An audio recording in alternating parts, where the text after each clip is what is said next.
that she will put them down. So therefore, she came and said she's now working with us again, and she didn't pay us. So I thought I would work in this government for the past 6 years. And then for the 3 months that Joseph was at that, they were been working early in the morning, we can't early in the morning, we can't work. We have been working for the past 6 months. So they should get our working so that we can go and sit down. That's how she left. So we should go and sit down and wait for the 15th. I'm filled with a profound sense of gratitude and humility. It has been an honor and a privilege to serve as your president and commander-in-chief for the past 6 years. Together, in 2018, we embarked on a journey to build a united, peaceful, and prosperous Liberia. And I am deeply thankful for the trust and support you have bestowed upon me and my administration during my tenure. As we navigate the complexity of governance, your partnership was instrumental in the development and implementation of policies and programs that aim to bring progress and development to our great nation. Reflecting on the accomplishment of these 6 years, let me tell you that I am proud of what we have achieved together. We have built roads, supported free wires and free tuition at high schools and public universities, stabilized the macroeconomic challenges we face in 2018, built hundreds of pro-poor housing units, and achieved on so many fronts that we are able to list here today. However, I acknowledge that there is always room for improvement, and perhaps more could have been done under different circumstances. Regrettably, some of the long-term projects we initiated did not reach completion during my tenure. I am hopeful that the incoming administration will carry the torch forward and bring these initiatives to fruition for the benefit of all Liberians. Fellow compatriots, rumors and misinformation have played a large part in our politics over the last 6 years. It is my hope we as a country will overcome this challenge over the next 6 years. To begin this, we must start with the facts of the transition. I must report to you that we are leaving behind a better economy than we inherited and credible. May God bless you all, and may God continue to bless the Republic of Liberia. Those who put the speech in other nations, everybody happy. We are rejoicing over the defeat of the old regime. Of the effort to bring a new regime, then we sit down with happiness. We will write paper for that 79-year-old man. He is trying to be, and people there, I will tell you that issue. I will tell you yes, I will bring one way. Because you do one way, I will tell you, I will tell you,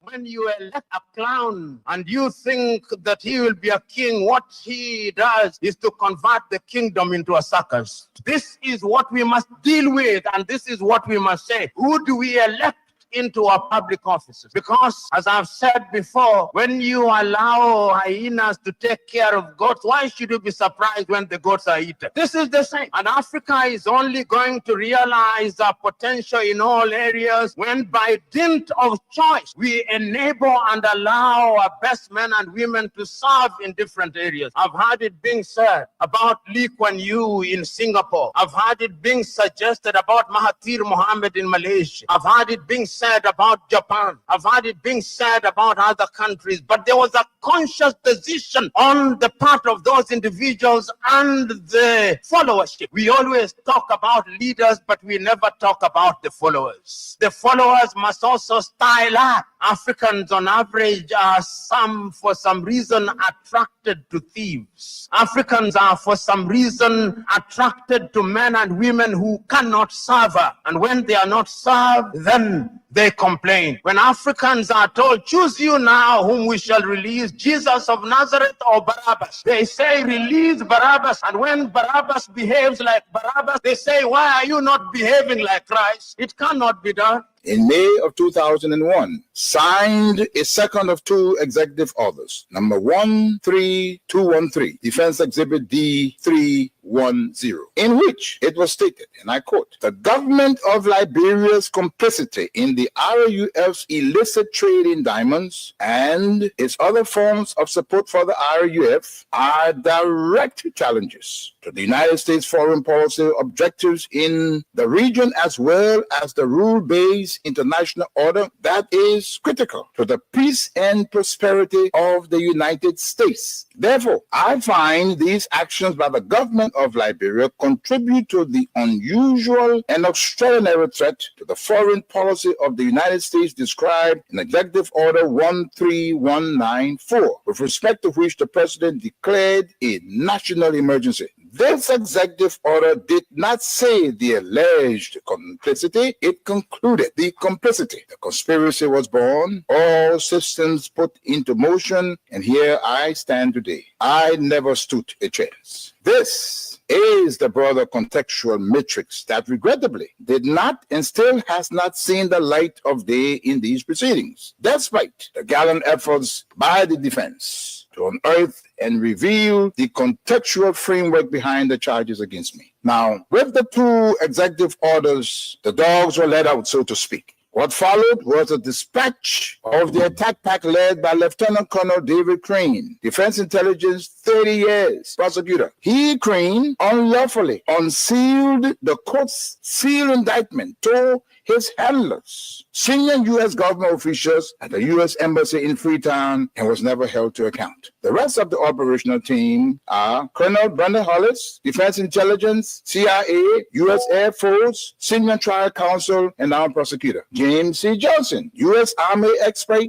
20 years on conventional and special operations, Chief of Prosecutions for the SCSL. Alan White, 30 years, Defense Intelligence, recalled from retirement to head up investigations at the Special Court of Sierra Leone. Stephen J. Rapp came on board as chief prosecutor for a short time of experience from Capitol Hill, where he served with the U.S. Senate Judiciary Committee sometime before. It came as no surprise to me that as a reward of sorts for Stephen Rapp's diligence in the execution of U.S. foreign policy objectives through these ad hoc tribunals, he was appointed U.S. Ambassador at large for war crimes issues. In support of the contextual framework of politics, on February 8, 2006, Lieutenant Colonel David Crane, prosecutor, appeared before a U.S. Congress Subcommittee on Africa, Defense Exhibit D-404, and spelled out in clear terms the decision taken in support of regime change in Liberia and what needed to happen to solidify that process. There was little mention, if any, in his testimony about Sierra Leone. And here is what he said. I posit that 5 years from now, when the international community is challenged by other crises, Taylor in Calabar, under the protection of Nigeria, will make his move.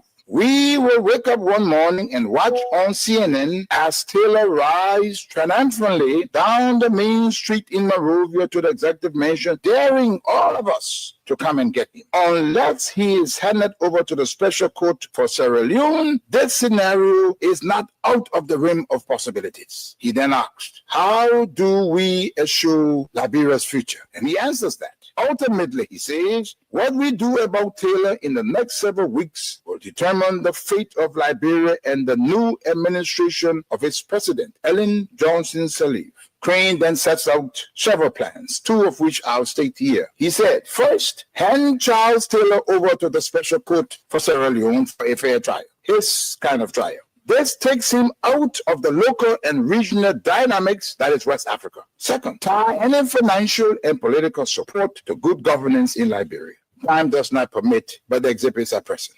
Not even the Nigerian nation was spared from threats and intimidation, as explained by Femi Fani-Kayode, press secretary to President Obasanjo, the Nigerian head of state, who was with him in Washington when President George W. Bush promised, and I quote, to bring Nigeria to its knees if Taylor was not turned over to the special court. And what happened? Obasanjo buckled and capitulated. Now, This demonstrates the significant pressure that was brought to bear on President Obasanjo, irrespective of his personal and leadership obligations to the West African sub-region. And therein lies the dilemma for current African heads of state and government, but how to enter into binding commitments and obligations with the African pairs and remain steadfast, resolute, and unyielding in their fidelity to those agreements in the face of such unrelenting and punishing pressure from powerful Western leaders. Where you at? Looking for you stop slipping.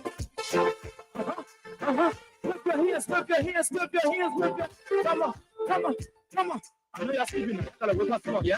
Okay, let's go. Okay, let's go.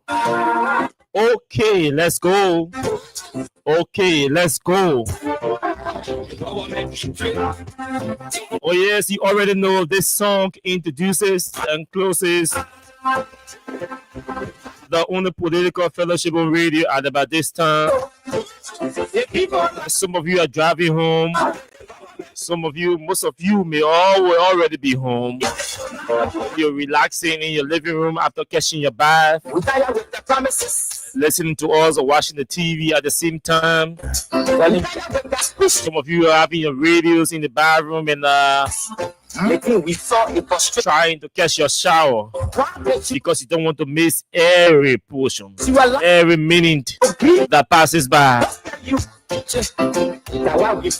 Probably some of you are sitting on your phone or back porches and then trying to catch every detail of the Monday's edition of the show tonight.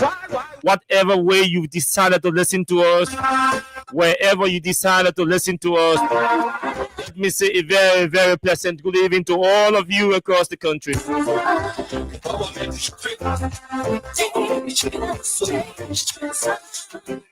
Good morning, good afternoon, good evening to those of you in the diaspora, our friends, our fans, our followers, our critics, and even those of you who do not like the things we say and the way we say them. It's good to have all of you joining us tonight from your respective locations as we talk to hard issues, the issues that border on our country's growth and development. Just a lot to talk about as always, especially when we are coming from the weekend and the list will be long. And then the Monday happenings, they're all piling up here tonight. As we try to spend 2 hours interacting with you and talking to you about all of the issues, the major issues in country. So yes, today, Mr. President, have been busy since last weekend. The former president of the Republic of Liberia, I'm referring to George Manuel Weah. Over the weekend, you saw him in photos after a meeting with Her Excellency, the former president of the Republic of Liberia, Madam Ellen Johnson Sirleaf. Prior to that, he had met with the U.S. Embassy team. On today, the European Union delegation met with him at his Jamaica resort. All of the conversations are tied to peace, security, nations building, reconciliation. Now everyone can put together their acts, harness their strength and their influence inside and outside of the country to ensure that we exercise and display a deep sense of tolerance and patience as we witness the reckless disregard of the rule of law being perpetrated and orchestrated by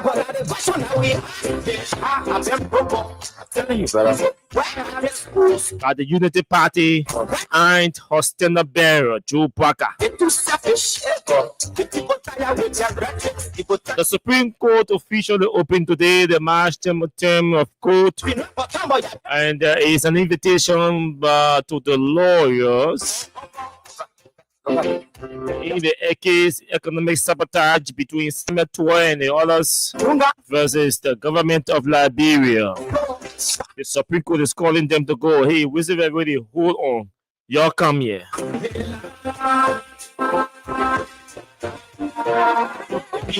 Come tell me why we should not dismiss this case involving Samuel Tuah and the rest of the other folks.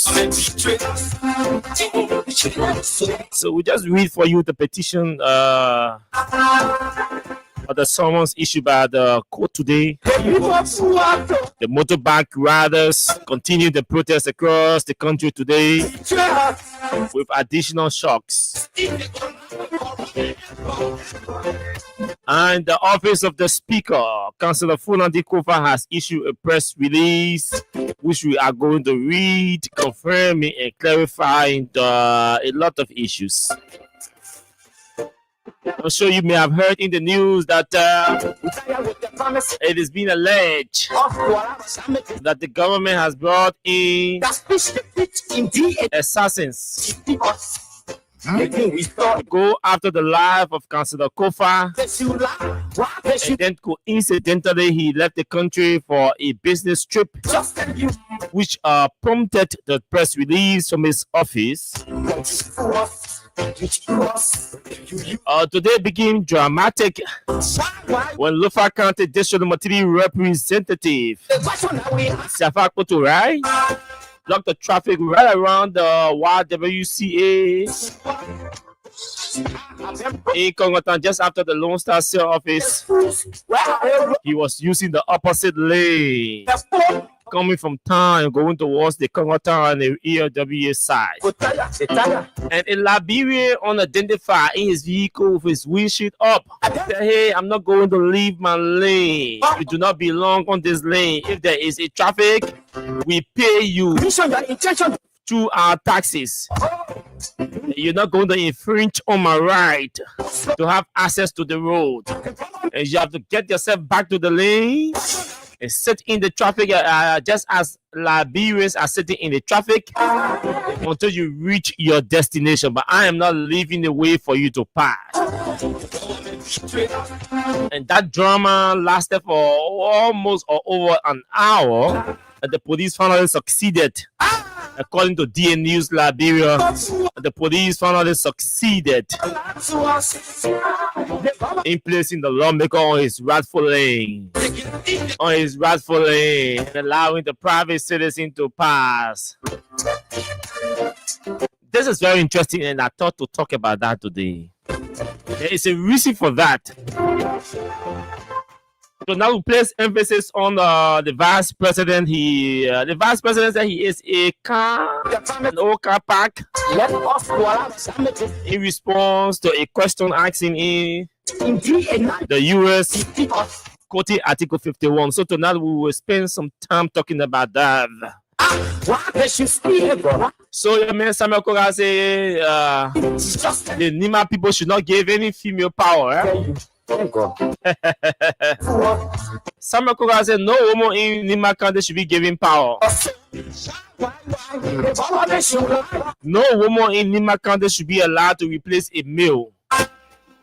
The women belong at the back seat, and all the women in the country are quiet. Their mouths are shut. Their mouths are closed. And so we'll play your man Samuel Koga, right? The man is contesting for the Nima County by-election to replace Senator Prince Johnson, the late, may his soul rest in peace. And Samuel Koga said, "Hey, we the Nima people should not replace Prince Johnson with a female." How does that sound to you, all of you?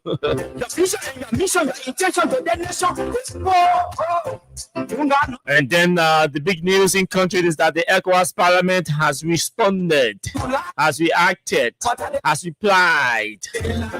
The majority bloc, after they requested that those elected to the ECOWAS Parliament from Liberia should be withdrawn, the ECOWAS said, no, this is not how it works. But there are some lawmakers who I spoke with today from the majority bloc. They say, "Hey, my man, the ECOWAS is in error. And tomorrow, some of them said tomorrow we are going to boo-hoo in the ECOWAS communication to us.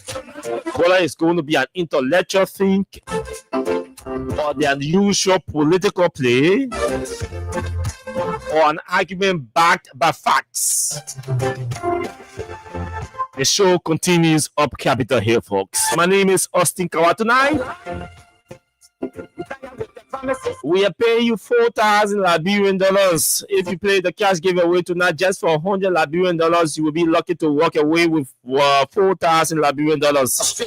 Just spend buck and walk away with that. 4K. This show is proudly sponsored by Crime Stopper Liberia of Ome Simsayan. We take a break very shortly and go for a word from our sponsor. When we come back, we welcome all of you who've joined us tonight and talk cash a bit, and then we'll move into our discussion. A lot to talk about. Don't go away. Invite others to follow the show. Share our live. We are begging you. We are asking you. We are pleading with all of you who've joined us tonight.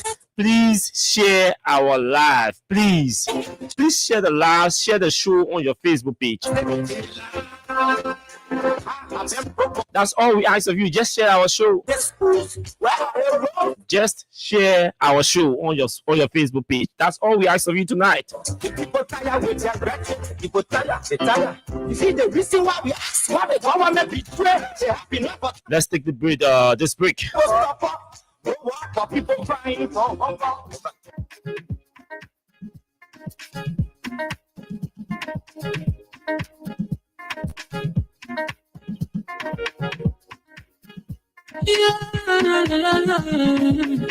It's about musical. There are crowds in many places.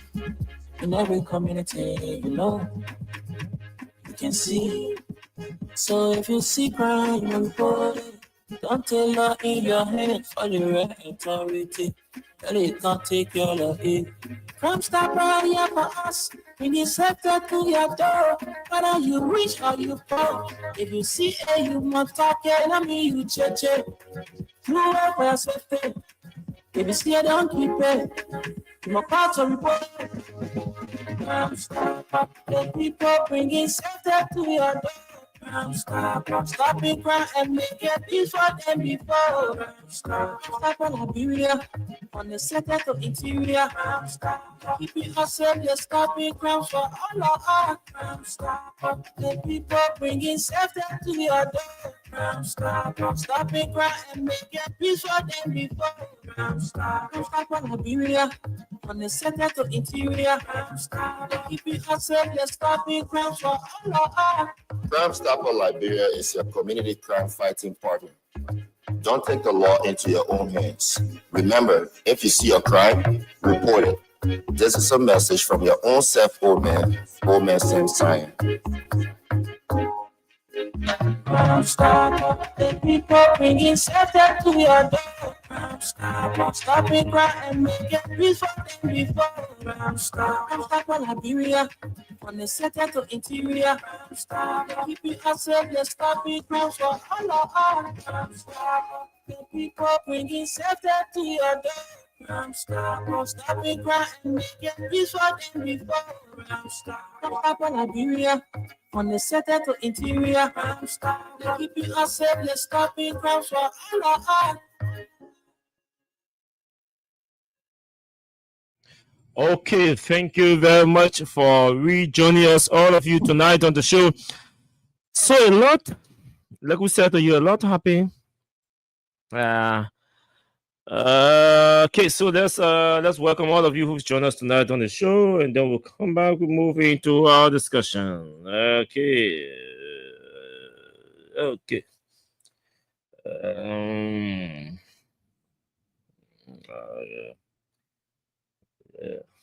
So never internet on Miss B. I'm now with my time behind you. Okay, so let's welcome you, those of you who've joined us tonight. We are fulfilling our commitment to all of you, and we are asking all of you tonight. You are more than 20 persons over who are commenting, and we are asking all of you to. That's the easier thing to do. On a serious note, that's the easiest thing to do. just to share the show on your page. That's all you do. Alaska P, welcome, share the show. George Watkins Jr., welcome, please share the show. Ricardo Giorgino Kafumba, welcome, please share the show. CDC Pape, Success Keita, welcome, please share the show. Anna Taylor, welcome, please share the show on your page. Emmanuel Bro, welcome from the US, please share the show. Mohammed Sharif, welcome, please share the show. Ruflin Sulu, welcome, please share the show. Councilor Chokon G, Winnie, welcome, please share the show so your other folks in Habia can join you. Mohammed Balo, welcome from Bravo, please share the show. Kevin Soko, welcome, please share the show so all of your other friends in the US can be able to follow. Asata Dawson, welcome, please share the show. Vanin Jockey, welcome, share the show. J. William Corley, welcome. Alaska Testimony, Bisi, share the show. Fazari Sheton, Venetia's Junior Bar, share the show. Samuel Lad Coopers, share the show. All of you who've joined us tonight, that's all we ask you to do. Share the show as we engage tonight. Don't be mean with information. Okay, and so yes, let's move into what the other one coming from tonight again. Okay, so let's take this one here. So on today, like we said to you, today I'm sure you've seen pictures. The president has been, the former president, Mr. Weah, has been holding a lot of meetings, consultative meetings, high-profile diplomatic engagements. I should place it that way. And so on today, that engagement continue, and he played host to the head of the European Union delegation in Liberia. That delegation is headed by Ambassador Node the Priest, along with other representatives from EU member countries. Yes, obviously the meeting was held at the Jamaica Resort, and sources close to the office of the former president said to us, Austin, the meeting was centered around a wide range of issues that are relevant to our country, and full disclosure will be made subsequently, but there are a lot of consultations taking place that concern Liberia's role in peace, in reconciliation, strengthening our democratic credential in and outside the country, and all of that. They know we are, as former president, and his extra experience and influence he brought to the presidency, he had before coming to the presidency. Obviously, these Western leaders who obviously want to see him have some whole strategic discussions with, as we engage. And so on today, so the Supreme Court opened the March term of court. Now I read for you, and a couple of actions were taken today. And then I read this one coming from the Supreme Court. Okay. And I read this one coming from the Supreme Court. And it says that it reads Chambers Justice. They're all there. Madam Johnson, Samuel, blah, blah, blah, blah, blah, blah. This goes on and on and on and on and on. I don't know. What is this? I'm on the radio. Anything? I'm on the radio. The man, folks, you won't believe what happened. The man called me on video call. He called a friend on video call today. Okay. Yeah. Okay, so the case involving Samuel, blah, blah, blah, the Reyes versus Honorable Roosevelt Willie, a San Circuit Judge, First Judicial Circuit Court, Criminal Code C, from Muscle County, sitting by special assignment, blah, blah, blah, blah, blah, blah, blah, blah, of the Republic of Liberia by and through the Ministry of Justice and the Liberia Anti-Corruption Commission. the city of Monrovia, Montserrat County, Liberia, as respondents. Republic of Liberia to Brigadier General Amos B. Kese Dixon, Senior Marshal, Supreme Court of Liberia, or his deputy, Monrovia. Greetings. You are hereby commended to notify his honor, Roosevelt Woody, assigned Circuit Judge, First Judicial Circuit, Criminal Assizes C, for Montserrat County, sitting by special assignment and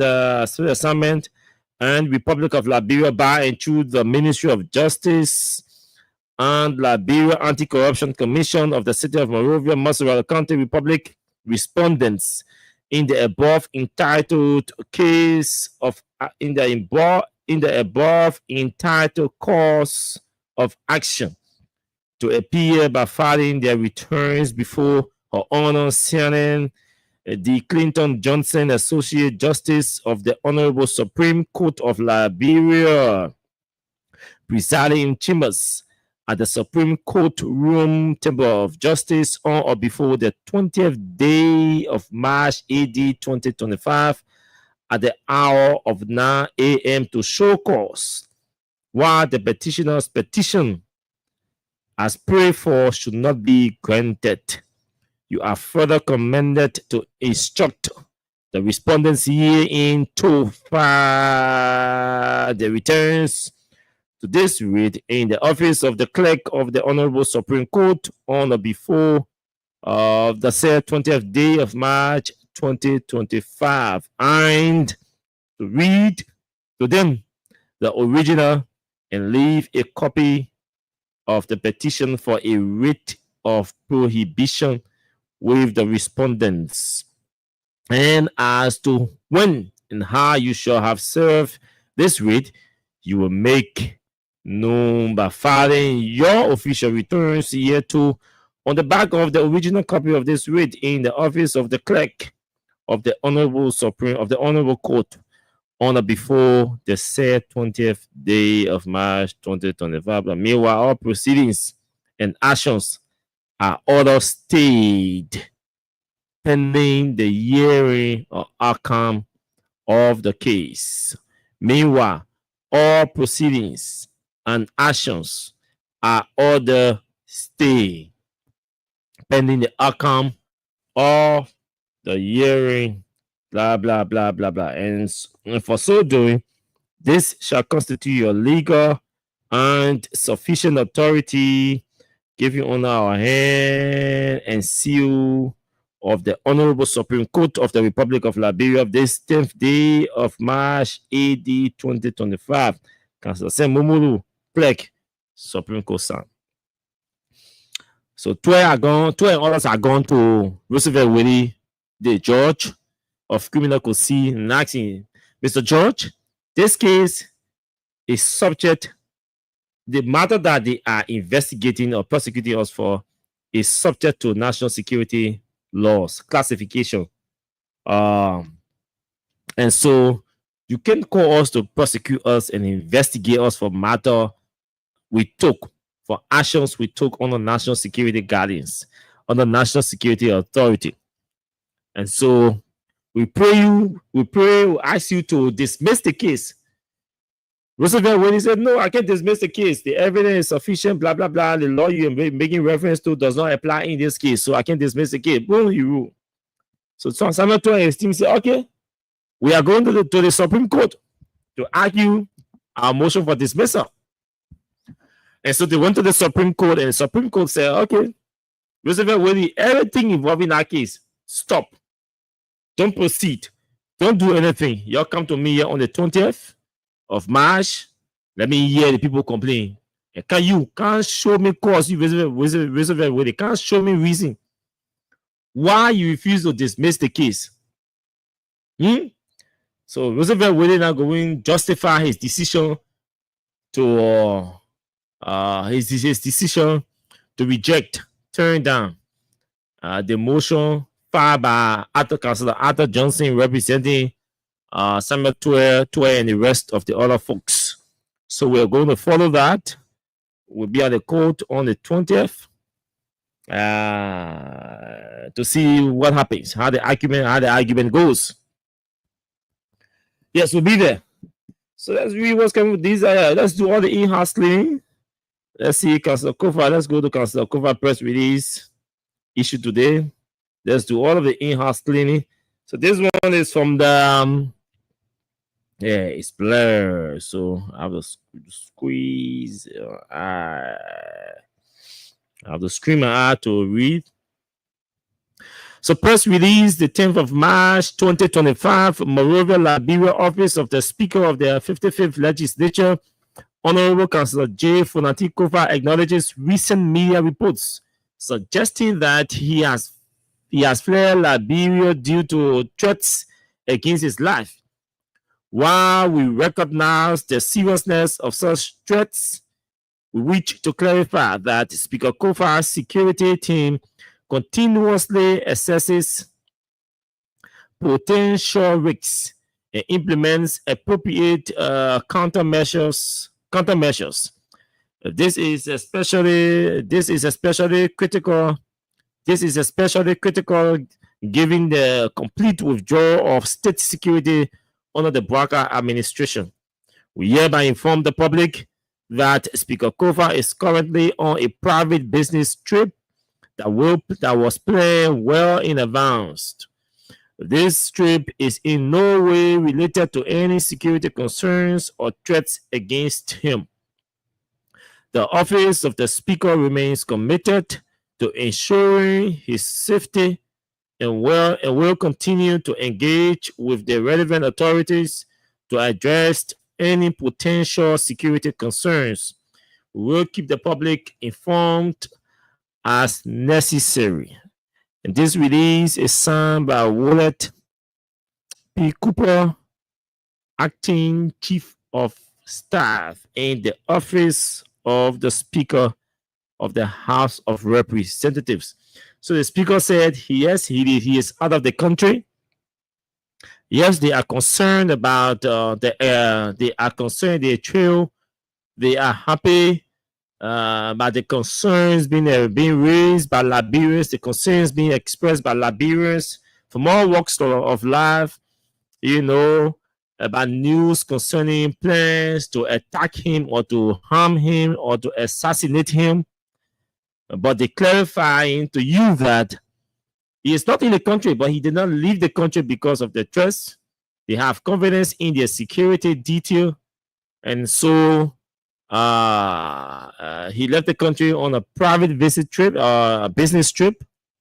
And so not necessarily because of news about plans to attack him. So let me treat this ECOWAS parliament thing first before I go to this lawmaker vehicle thing. I'm going to tie all two into it.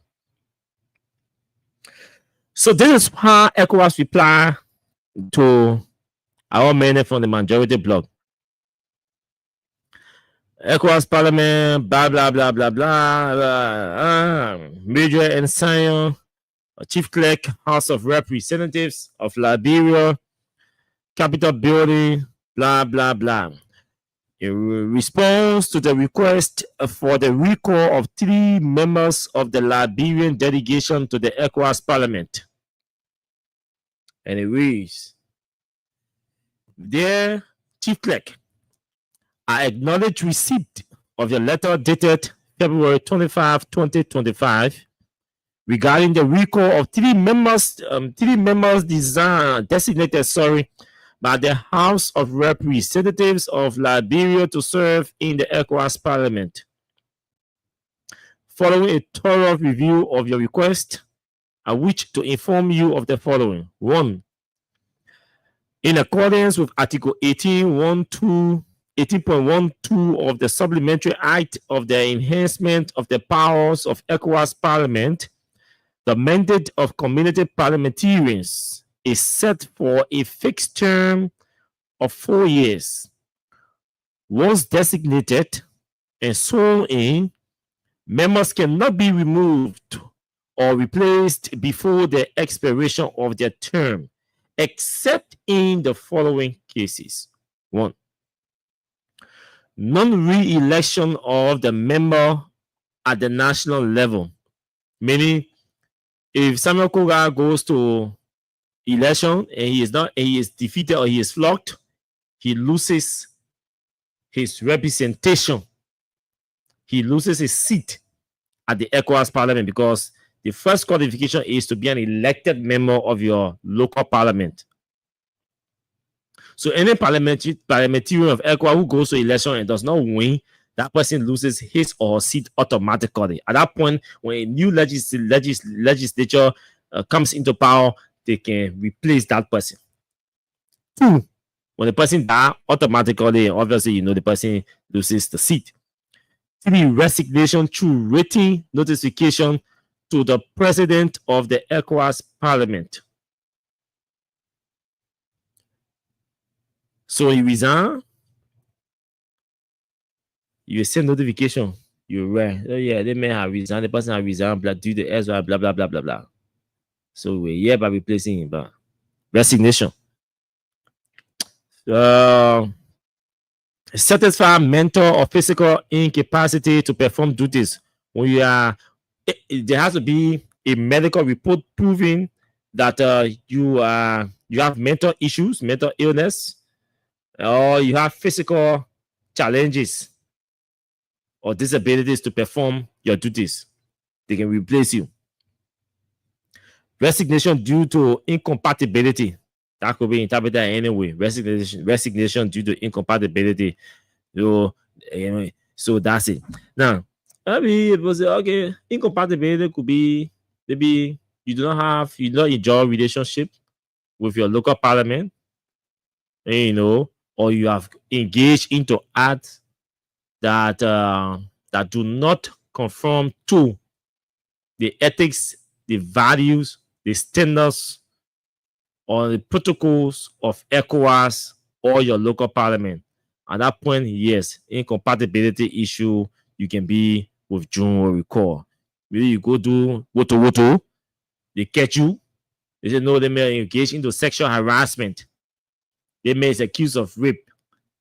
And, you go steal, and, these kinds of things. They are all acts that are incompatible to ECOWAS protocols, ECOWAS standards. And at that point, they all also violate our own moral and integral requirements here as well. So yeah, say, okay, maybe you engage into rape because stealing, so we can't carry you. We have to recording you. Incompatibility Act. And then dismissal by the parliament for misconduct as provided in the rules of procedure of the ECOWAS parliament. So you go get misconduct there and all of that, you go misbehave. Yeah, that 1.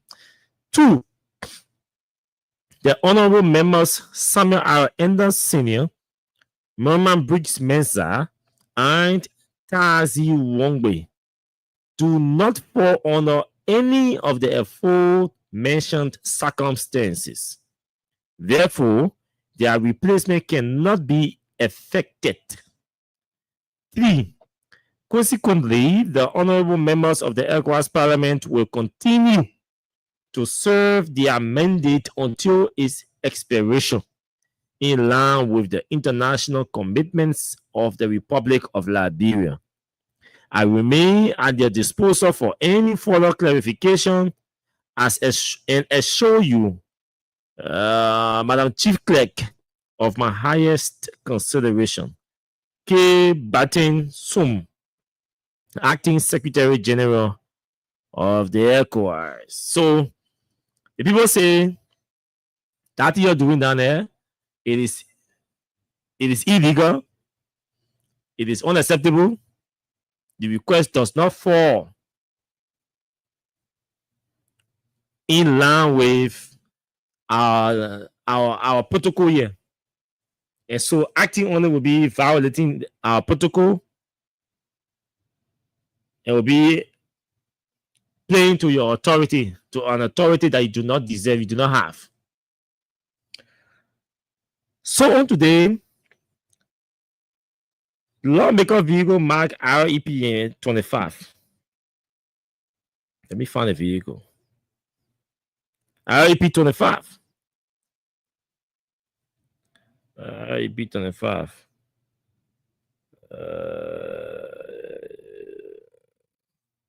Yeah, okay. Let me go on the page. The people who reported the news, let me go on that page. REP 25. So, they wrote a long article which I'm going to read for you. You see, HOR 25, sorry.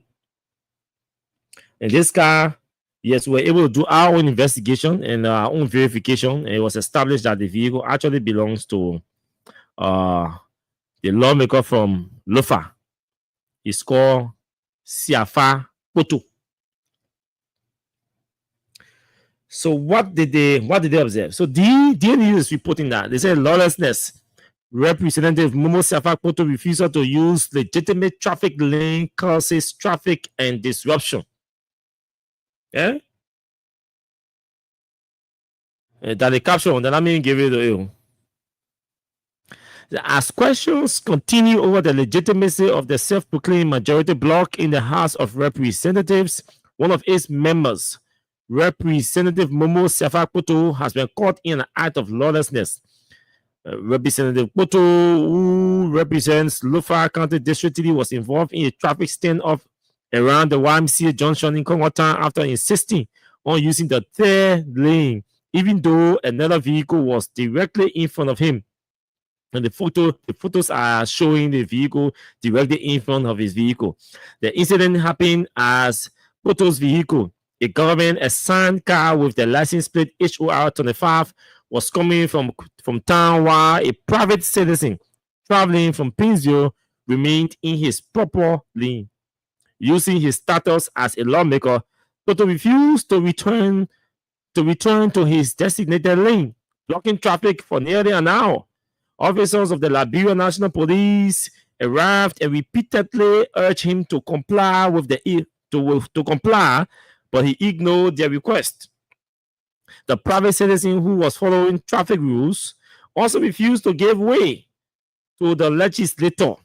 This led to a serious traffic jam in both directions until a senior police officer finally convinced Representative Poto to move back into his rightful lane, allowing vehicles to pass.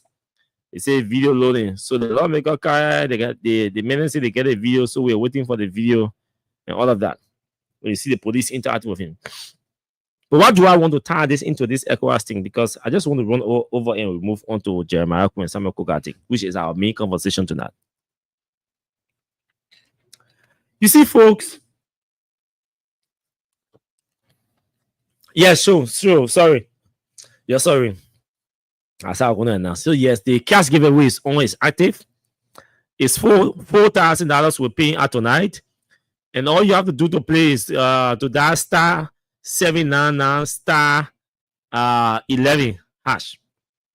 Star 799 star 11 hash. You send. When you send, you enter option number 1. You select option number 1 and send if you want to play in US dollars. Or you select option number 2 if you want to play in Liberian dollars and send. Then whichever option you select, when you send, you enter your mobile money password. That's all you have to do to play the cash giveaway tonight. We're paying $4,000. The short code is star 799 star 11 hash and send. Then you follow the instructions. So, folks, you see, I have said to all of you here, times without number, that the legislature is the most disrespected branch that you find in the Liberian government. Next to it is the executive. And the judiciary is the most respected branch within the Liberian government. There are more people who will see JUD, the abbreviation for like JUD, using opposite link and give way. There are many citizens who will see JUD using opposite lane and make way. There are many citizens who will see REP, HOR. The only reason why people can give way to the speaker vehicle or the potent vehicle is because they have police escorts. But if they were riding their REP1 and their SEN or HOS1, people will block the traffic and refuse to yield their right of way to the podium and the speaker. And you know why is that? It is like that because we elect people to the legislature who refuse to respect themselves. They refuse to respect themselves because if you are disrespecting the laws, you are disrespecting yourself. If you are disrespecting every standard that society requires of you as public officials, it means you are disrespecting yourself. So you don't respect yourself because a public official who respects himself will not decide to violate the laws. The manner in which our lawmakers have been proceeding, the highest news about corruption in this country come from the legislature. Next to them is the executive. The highest. And there are more people in the executive than the legislature in terms of employment. But the highest news, and not only just the highest, but the biggest of bribery, especially bribery in the government power, every day you hear that from the legislature. No repetition, no integrity. To the extent, the other day I told you that the entire citizenry has got no confidence in the legislature. Public confidence is at its lowest when it comes to the legislature. The public does not respect the legislature. The citizens do not respect the legislators. You will be in your official vehicle. Nobody will give you chance. Even if you have emergency, you want to use the opposite lane, nobody will give you chance. The person having the opposite lane will engage that vehicle. I say to say they don't see HOR or REP on the plate.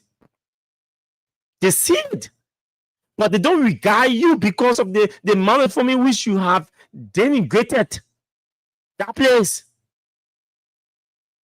You have brought the integrity and the reputation of the house, particularly to the lowest level, the most disrespected.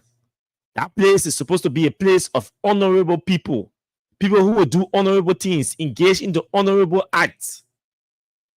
And it starts with respecting the laws. And always I remind all of us, in democracy, where the leaders are the ones violating the laws, that democracy is doomed for failure.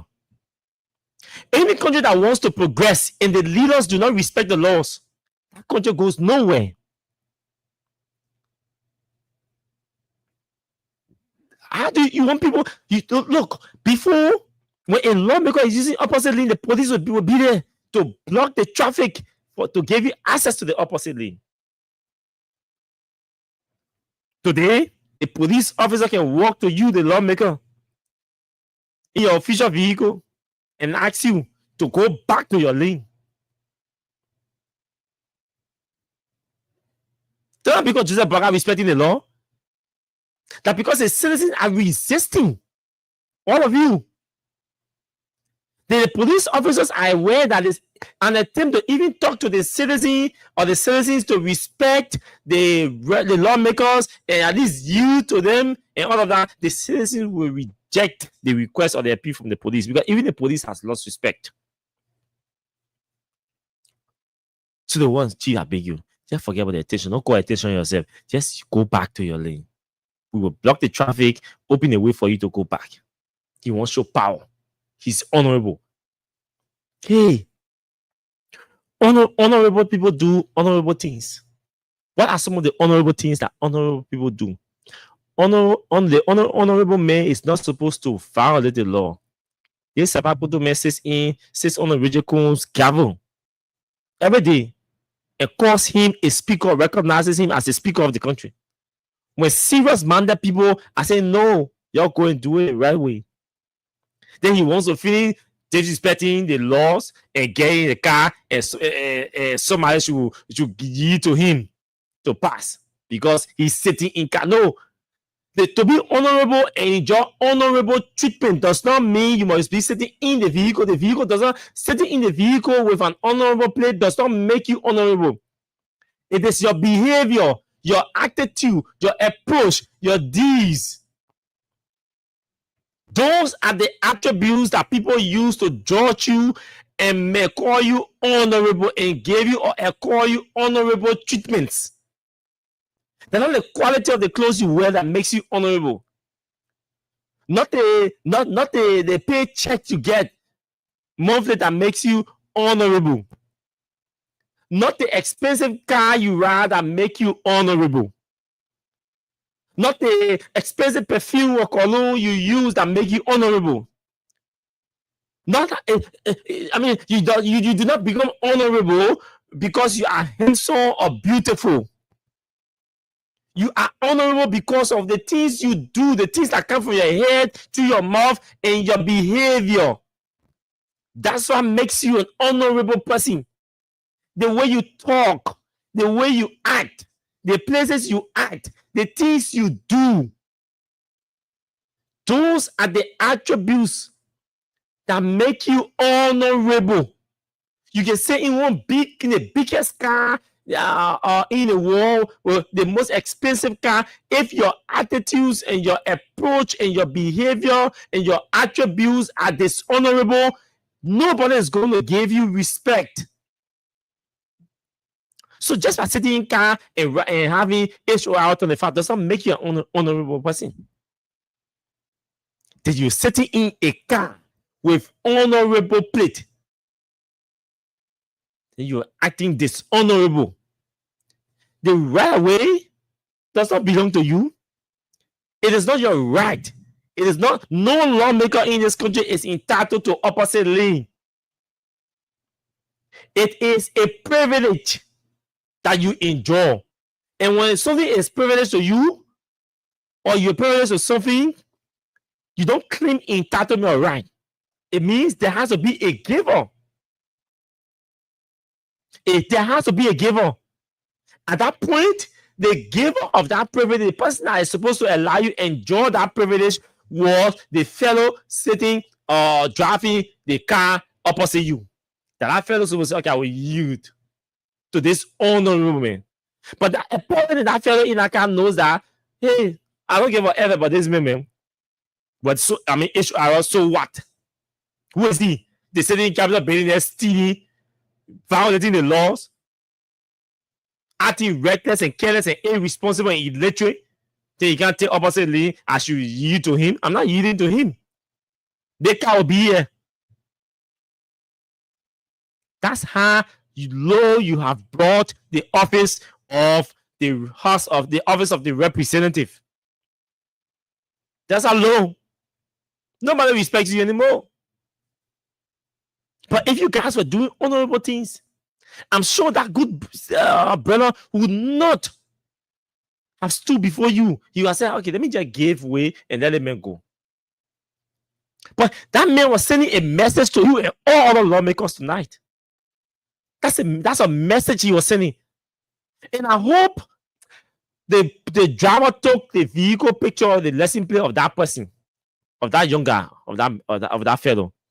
So the lawmakers can call him to Capitol building and place him on oath to go and say why he should not be here in contempt. And let that man look in your face and tell you, oh, I wish it was me. You call me, I'll go stand there and tell you why I will not give into a lawmaker when I see a vehicle. Especially the ones from the majority bloc. Nobody should respect you. And what that sentencing did today, that's why all of you Liberians, all of my voice tonight, should start doing. Those guys from the majority bloc, you need to start booing them in the public. The Jeremiah was booed in the US. When public officials don't stun a vehicle, don't go physical with them. Boo them. Jeer them. When they come in your community, boo them. They are dishonorable people. They are not helping you. They are not helping you. They are not working for you. They are not working in your interest. They are not seeking your interest. They are not advocating for your interest. All they do is prioritize their interest, the things that benefit them. The things that benefit them. That's all they cry for. They don't cry for you. They don't protest for you. Have you seen a lawmaker protesting against the government to buy you NTA buses? Have you heard your lawmakers saying anything about finding alternative to the motorcycles that they're banning from plying the streets?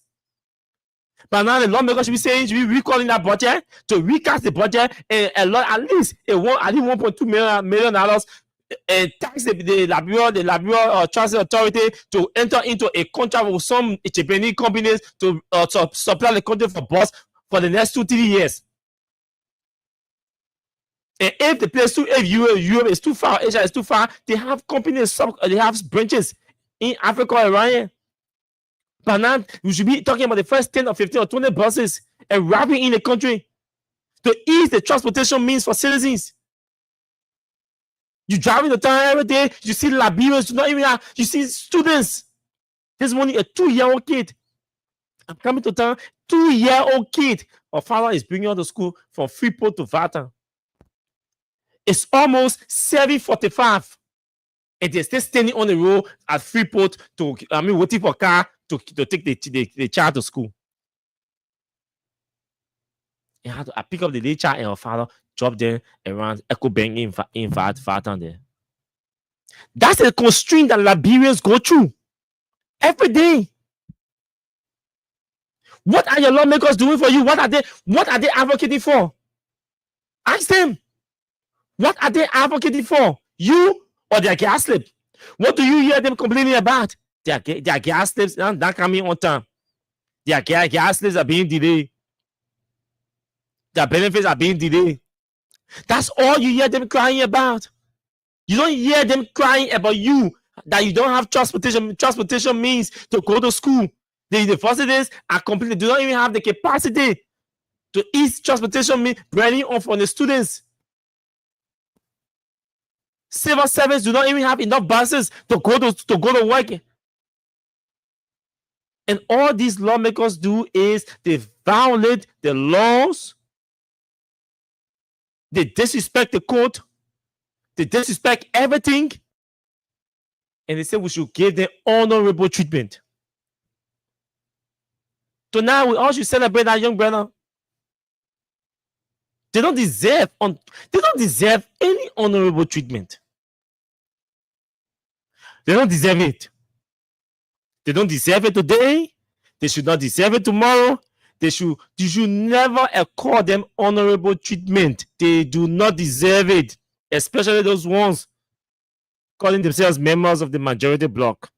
They don't. And tomorrow we'll try to get the official lesson plates of all of those lawmakers from the majority bloc and post it on our Facebook page and come here and every day we'll come here and read a plate number. So when you see them in the traffic, so you can distinguish them from the minority bloc. The minority bloc, man, I'm gonna say they're not seen though, but at least when it comes to the law, they say no, do it the right way. Nobody from the majority bloc, minority bloc, telling you say don't impeach for nothing.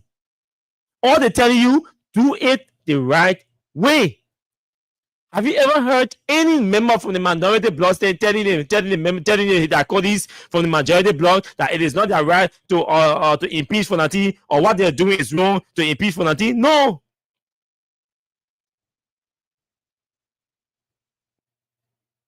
You don't hear me saying it.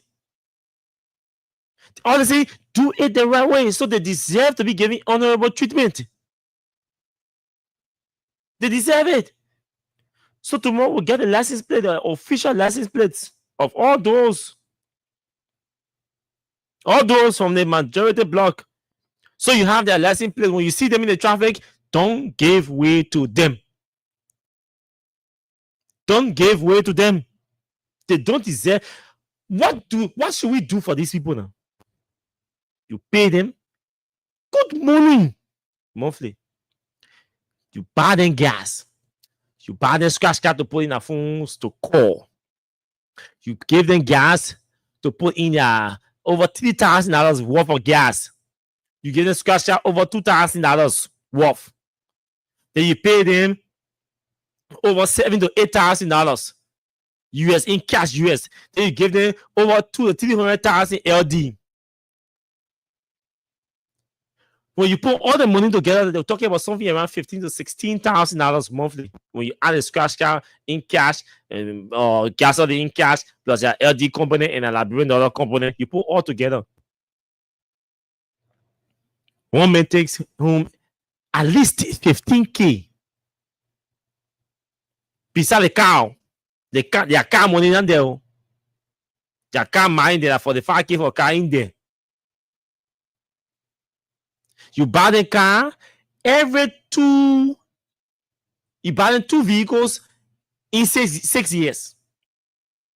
After the year, you buy them 1 vehicle, so you give them 2 vehicles in 6 years. So after 6 years, those lawmakers will be walking away with 2 vehicles purchased outside their salaries by the government. There are $15,000 you're giving them, or that 7 or 8,000 you're giving them every month. Gas are not there. They're not buying gas for the car for that money. They're not doing nothing for that money.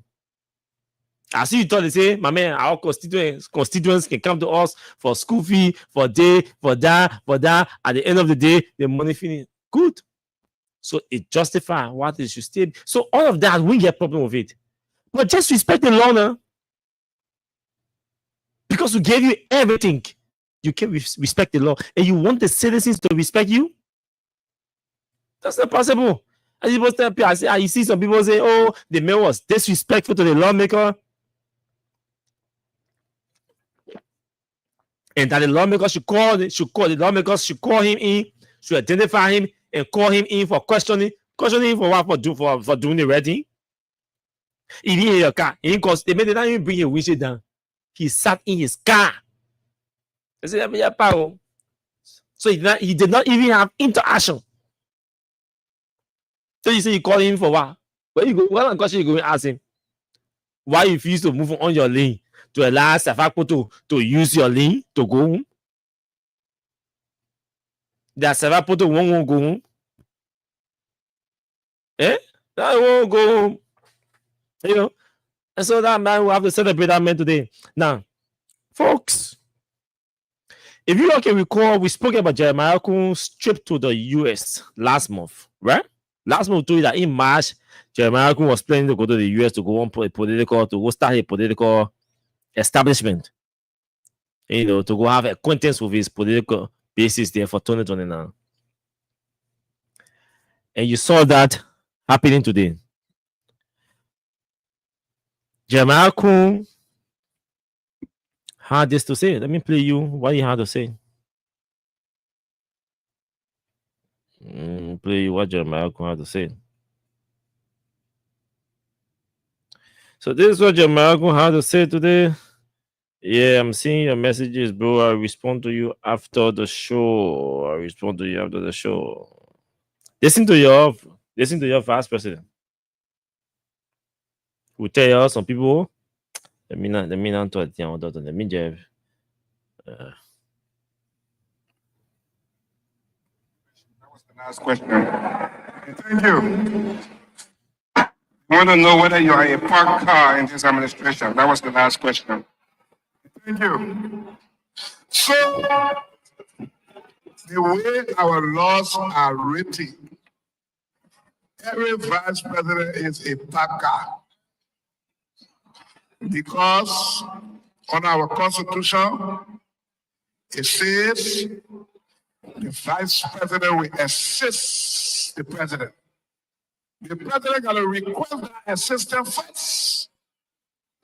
If the president don't request that assistance, Mr. or Madam Vice President, go sit down to your office and go to session. And so every vice president is a packer. Any vice president who want to be a running car, that vice president can get in trouble. No. Jesus. Let's talk Jeremiah Kundone, folks. It's important. When you send people, when you send clueless people to smart positions, to top positions, people who do not even have the knowledge, who are not even knowledgeable about the strength, the capacity, the influence, the authority of the office that you are sending him to. This is the case with Jeremiah Kun. Jeremiah Kun is supposed to be an ordinary Yanabo. An ordinary Yan. His IQ is measured. No offense to the Yanabo, but I'm speaking figuratively. Meaning, Jeremiah Kun's IQ can be equal measure. Can be measured to somebody who did not go to school, to an school person. Because even the second grade students and first grade students are spirited. We can disagree with Jeremiah Kun and tell you the responsibilities assigned to the office of the vice president, constitutional responsibility that Joe Barker does not even have to tell him to do. The first grade student are spiriting and tell you the responsibilities of the vice president that the president does not have to designate. There are responsibilities given to the vice president, designated to him, that doesn't have to pass through the president. Your vice president went to America, a lecture society, and telling the people that our constitution is structured in a way, our government is structured in a way where the vice president is packed. Can you imagine that? The scene aptitude his boss man display a couple of years ago on Eddie at the same thing. Just see him. Is President Barker working with me? Yes. As vice president, if I get a vice, I go in the room to the president. But how you pack them? I have vowed the president. But they mention he pack. I have vowed. They mention he pack. Well, no, the context. We have to contextualize this conversation, okay? No, the question I will ask you, that's what he failed to do. In the context of being packed, is that you do not have any maybe fundamental or relevant responsibility to the state. You do not enjoy any superior authority or responsibility to the state. Your influence is low. You got low or minimal influence in the country. In having minimal say, let me put it that way. It means to say you are okay, but it means you are communicating to the public that you have minimal say in the affairs, the state of affairs of the country. This was an insult and a disgrace and embarrassment to the president. The presidency. When they say you are an OK pack, it means your influence is minimal. Your influence in having a say in your making, having a say in decision making is minimal. That's not true. That's not true. So they established that. So we contextualize that argument first of OK pack, right? So the context is you are having as a vice president, the vice president has minimal influence, minimal say in the decision making of the country. That's the context firstly. So let's go to Article 51 that the young man reference and see what it says. And see what Article 51 gives the vice president minimal say Minimum influence in the running of the country. Okay, let's go. This is it. What happened on Article Journal? Okay, I think I found it here. Here is it. Okay, I don't want to download that version. I want this one straight there. So let's go to Article 51 of the Constitution, right? Article 51 of the Constitution. Article 51. Okay, here's it. So the powers of the executive. The powers of the executive. Something I want to do with the phone. I don't even know how to do it. I don't know where to find it from.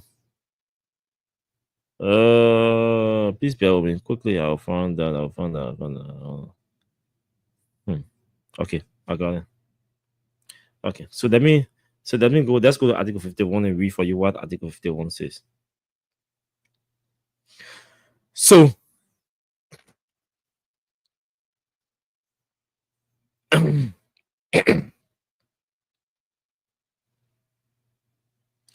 Article 51 of the Constitution says there shall be a vice president. There shall be a vice president who shall assist the president in the discharge of his functions. There shall be a vice president who shall assist the president in the discharge of his function. There are two questions you have to ask. You have to say to yourself, one, how can I go to the president and say, Mr. President, I'm assisting you? How do we practically assist the vice president assisting the president? The Jeremiah could open your mind and tell you he get asked the president, go to the president or give advice to the president. They see men can go represent the government at different functions, including the one he's attending in the US. The man who is back is in the US on official government trip, representing the government in the US, holding combinated meetings in the US. The man is holding town hall meetings in the US, on official visit, on official trip to the US, holding town hall meetings in the US, communicating government policies to Liberians in the US, and he sits on the same platform of podium and say he is an old car park. The man say he old car park, but he's performing government functions. The context for it, we establish a context. The vice president influence. Do you know how many persons the vice president was able to influence or talk to in the US? Liberian community especially. Let's go. Let's go. No, really 51. The vice president shall be elected on the same ticket, on the same political ticket, and shall serve the same terms as the president. The vice president shall be the president of the Senate. They say, do you hear the Constitution telling you that the president shall appoint or the president shall make the vice president president of the Senate? Do you see any power here in the Constitution? The role of the vice president. Do you see anything in this Constitution that tell you that Joseph Boakai will tell Jeremiah to be president of the Senate? The Constitution does not only say he should be president of the Senate, though. They say he should be president of the Senate and he should preside over its deliberations. Folks, do you see anywhere in this Constitution where they say Joe Boakai must say, Jeremiah, who are you? Go and preside over the session, over the Senate. Then Jeremiah will get on the table and go and preside over the Senate. Boakai got nothing to do. The first thing, Boakai cannot even honor our Constitution. Joe Boakai cannot stop Jeremiah from presiding over the Senate. Boakai has no authority. How the man say he does not have influence? You have a responsibility designated to you by the Constitution that the president cannot even abrogate unto himself. That the president cannot recall or deny you from performing that constitutional responsibility. How can you come here and tell us that the vice president position is structured in a way that makes you an OKA? That's not true. It's because we send elected people to the highest seats in our country who do not understand the basic fundamental frameworks of our governance system. So they just talk all kinds of rubbish.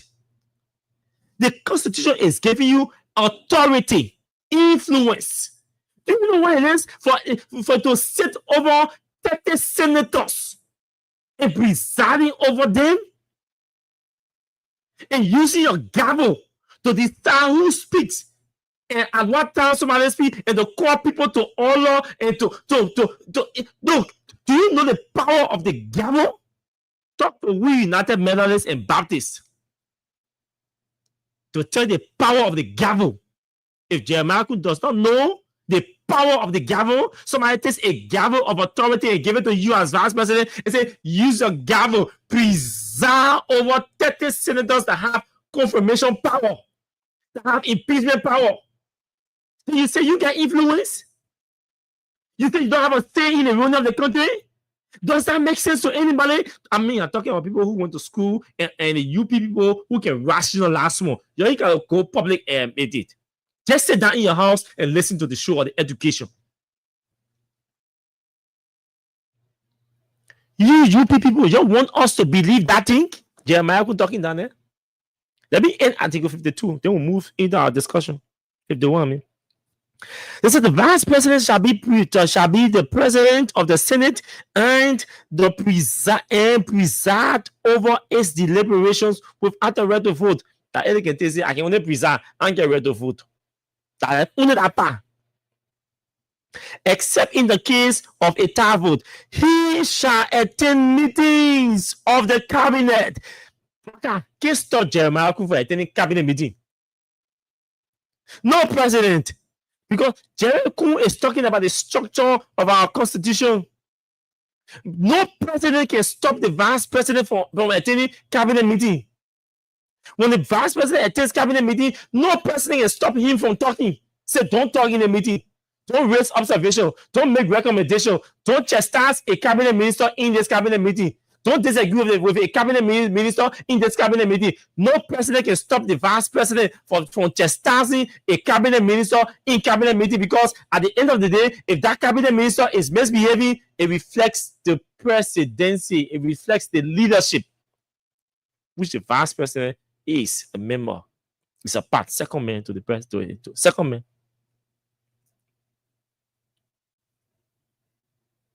Look at the structure of our governance system. Who is the first person in the country? Isn't that the president? Who is the second person in the country? The first most powerful and influential person in the country, that who? Isn't that the president? The second most powerful person in the country, that who? That the Chief Justice?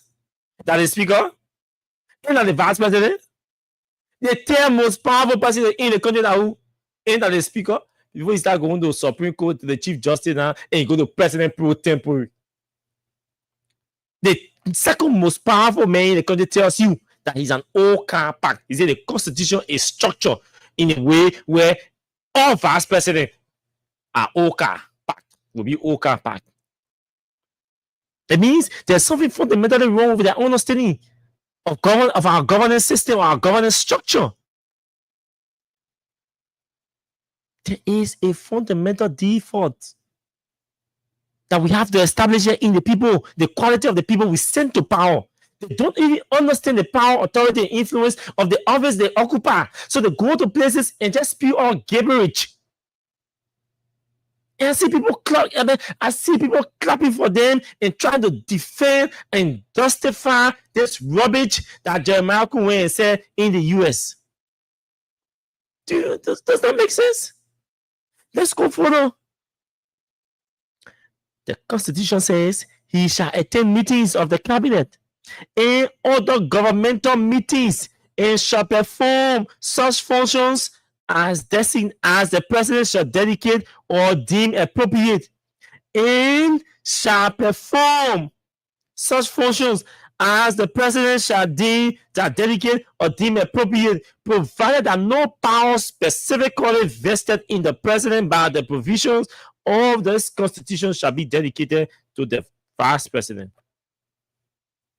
In the constitution, they say no power in the constitution dedicated to Joe Baka should be dedicated to Jeremiah Kun.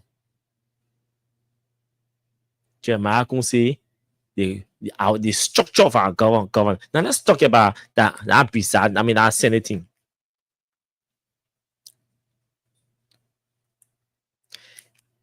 In the Senate, there is one authority in the Senate. The authority with the gavel. The presiding is the authority on it. Let's establish that first. When you have authority, it comes with influence. Authority comes with influence. So there are two authorities down there. One is that the person presiding is the vice president of the country, the second powerful man in the country. You're not supposed to question his influence. It is believed, it is expected that he is supposed to be influential. If you take an ignorant man as a vice president that cannot exert their influence over the Senate to influence legislative instruments, for example, that come from the executive, that does not mean the Constitution does not give you the authority and the power. That's the mistake we're making. That's the mistake we're making. Because Joe Baka was a lame dog vice president, sitting there sleeping all day, not even knowing his capacity and his influence and his authority, he calls himself a racing car parked in the garage. You take another man who does not even know a left foot from a right foot, you make him vice president, he comes there too, he tells you he's a old car park. What in Joel Howard Taylor see the quality of the vice presidents, right? Eddie Johnson Sirleaf told a vice president with one bachelor degree that is 42-year-old. Joseph Barrett's degree was 32-year-old when he was vice president. His bachelor degree was 32 years old when he was vice president. Prehistoric degree, and he never decided to go anywhere to advance. He specialized in nothing. He has no career. He just sat down there all the years. What he was doing, nobody knows. Ellen told him and brought him, made him vice president. So what do you expect from that man? The man left school over 40 years before he became vice president. He didn't go back to any school. He didn't run any frame. He did not catch a career. He did not specialize in anything. At that he even read book for the past 40 years. At that he ever read one book before becoming vice president. So that look at the kind of brain that we brought to the presidency.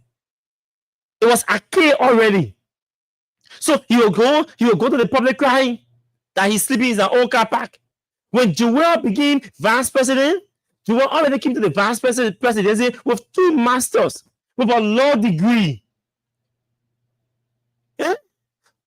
So you see the quality. You brought Joel to the presidency for a degree in economics, a degree in management. I'm just even has 3 bachelors, 2 masters rather. A degree in economics, a degree in management, a lawyer. She goes to the vice presidency. She goes to preside over the Senate. She goes to the public and says, "No, I am not a vice president. I'm not a PAC vehicle." She's telling. She said, "No, I'm not a PAC. I'm working.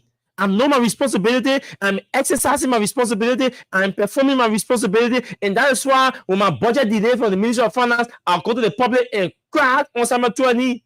Because he is supposed to finance my budget because I am supposed to work. I have functions. I have responsibility. designated to me by the Constitution that I do not need the president's authority to go and preside over the Senate.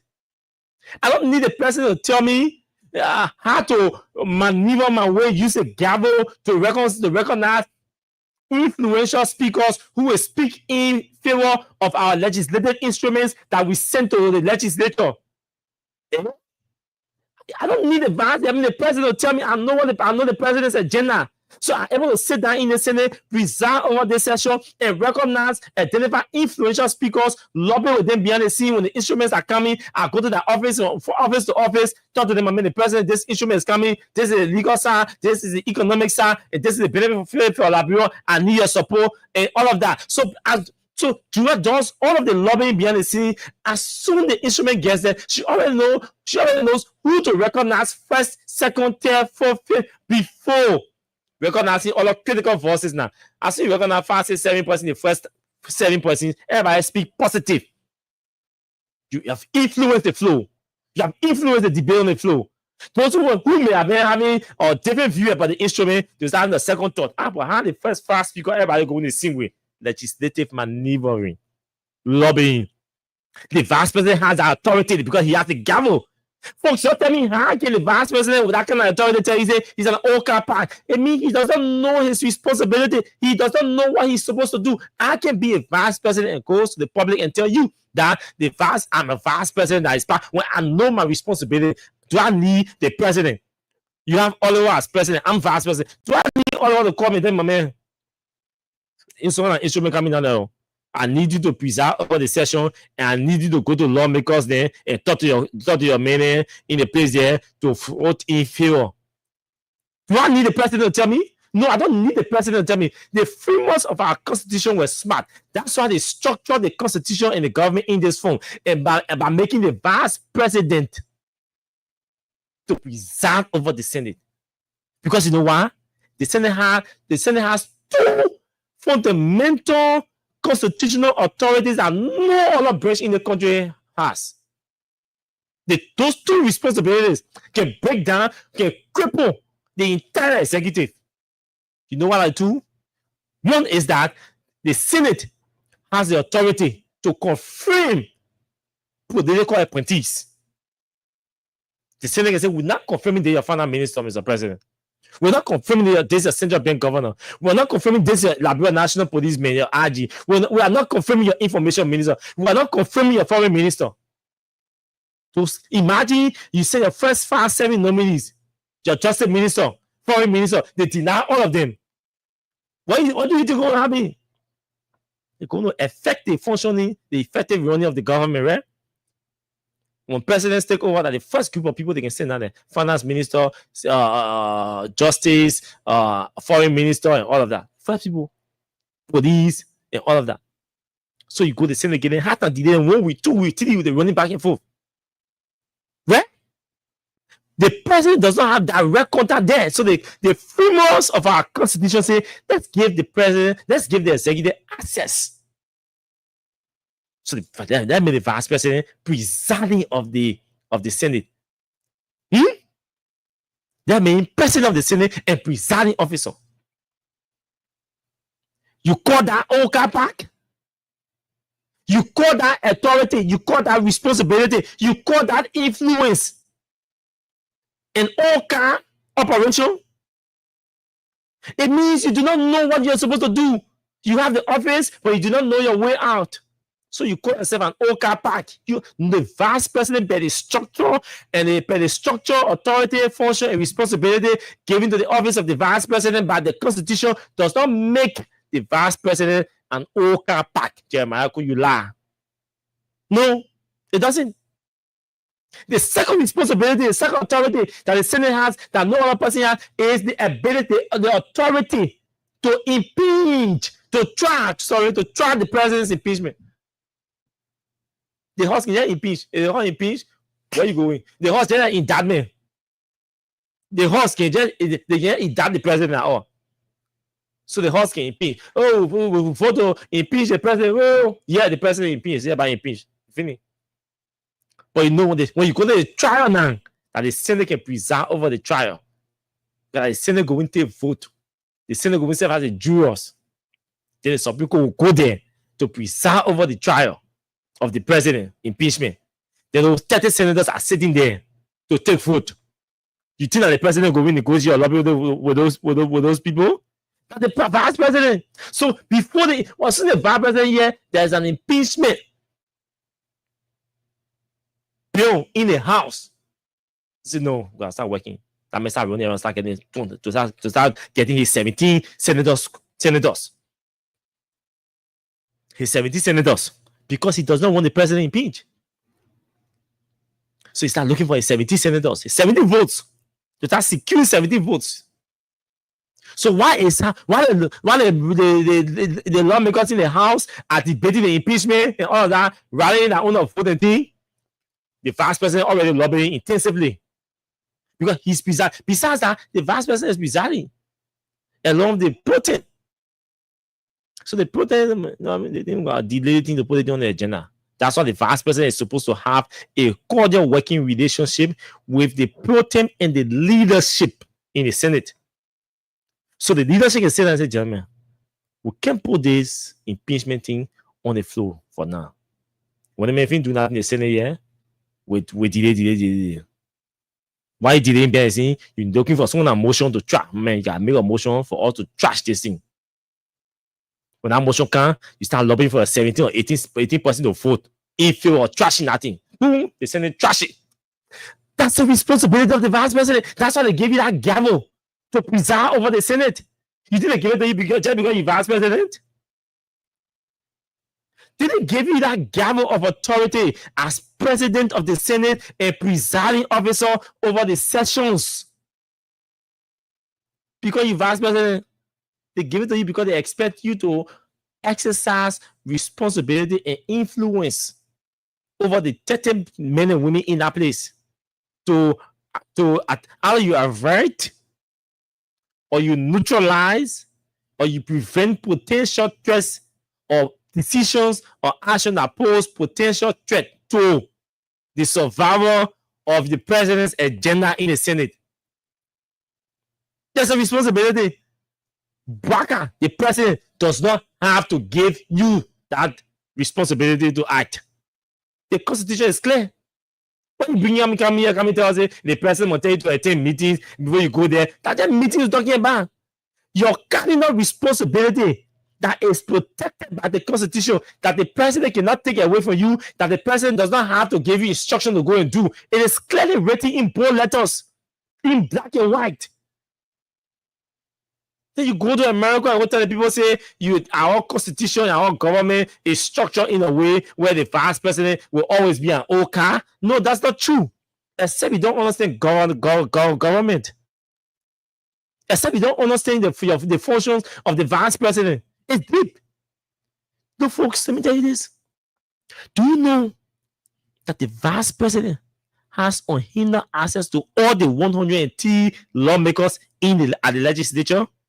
The vice president can leave his office and cross to the speaker office. The vice president can leave his office and cross to the deputy speaker office. The vice president can leave his office and go to the chairman on Ways and Means. The vice president can request meeting with the chairman on Ways and Means, the committee on Ways and Means in the House to put the agenda or to lobby for the agenda of the president and the government. The vice president can assume onto himself that authority. He doesn't need the president to tell him. Look, NTA needs one 7%. What I say, my man? We put 2 million in the budget and you tell the team there, or you reduce it.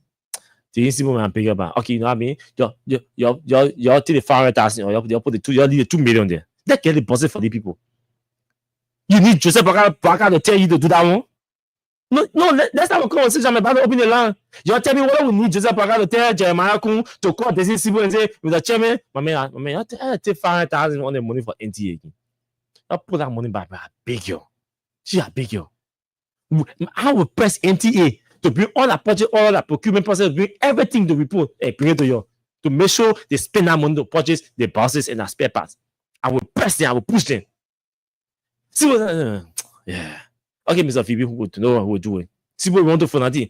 We are getting NTA 2 million. The 5% reach out to me. That give it to them and push for their audience, see how they spend the money. Come and say, okay, the man is the vice president, is the second man. What would do Dixon? That give it to them.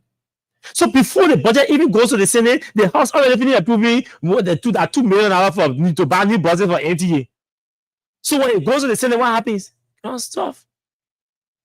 The vice president is not an old car park. They put the vice president in a capital building there to keep it eyeball, to expand his tentacles, to build relationship, to cement relationship, to recruit people in support and defense of the ruling party agenda. You have 103 men there. Jeremiah is supposed to be friends with all of them or the majority. Jeremiah can go start negotiating with lawmaker, my man. What are you doing with CDC, Eva? My man, you know what I mean? You man. Can't hold them. Okay, don't join my party. Don't join the party. Just support our agenda, my man. The bad policy approach, my man. Support our agenda. They think I'm on the floor. I need a vote for it. Does Joseph Braga need to call Jeremiah Kun to go engage a CDC lawmaker to vote for a legislative instrument? No, you're telling me.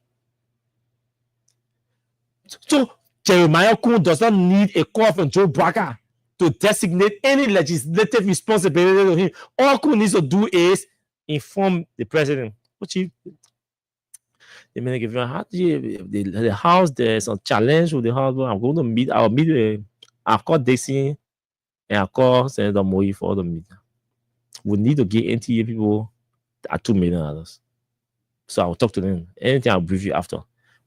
That's all you need to do, Mr. Vice President. You start doing nothing, and the president will say, no, that's serious vice president again. The president will feel comfortable with you once you are not undermining his agenda. So you don't need the president to call you and designate responsibilities to you in the interest of the government, in the interest of his agenda.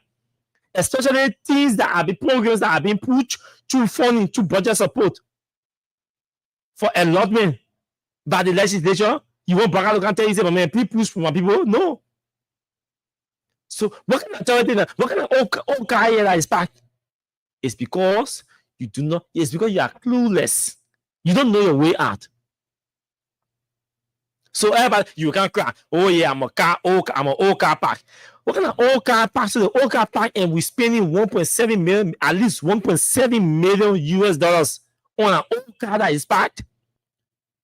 The vice president has programs and activities that they will allow $1.7 million to him. What does he do with the money? He says he's an old car park. He's an old car park now. So what is he doing with 1.7 plus annually? Why did we give him that money if he's doing nothing? But no, it's because Kun is lazy and inept. He doesn't know his functions. He doesn't know the weight that Article 51 carry.